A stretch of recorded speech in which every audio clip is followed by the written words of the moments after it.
Good morning guys, welcome to SP blog. আর আজ আমি সকাল সকাল রেডি হয়ে পড়েছি, কারণ আজকে যাচ্ছি আমি বাবার বাড়িতে। আর আমার বাবা আমাকে নিতে এসেছিল, কারণ কাল ছিল জামাই ষষ্ঠী। তো বাড়ি থেকে সব গুছিয়ে নিয়ে তাড়াতাড়ি বেরিয়ে পড়েছিলাম বাস স্ট্যান্ডে যাওয়ার জন্য। তো এখানে রাস্তায় প্রচণ্ড জাম পড়ে গিয়েছিল। তো জাম থেকে বেরিয়ে শেষমেশে বাস স্ট্যান্ডে পৌঁছে গিয়েছিলাম।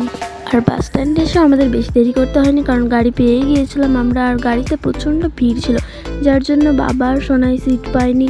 আমি প্রথম সিটেই বসে গিয়েছিলাম। আর জানো তো, বাড়িতে যাওয়ার সময় আমার এই জায়গাটা খুব ভালো লাগে, এই ব্রিজটার এখানে এই দৃশ্যটা দেখতে খুবই সুন্দর লাগে। তোমাদেরকেও দেখানোর চেষ্টা করছি বাইরের দৃশ্যটা।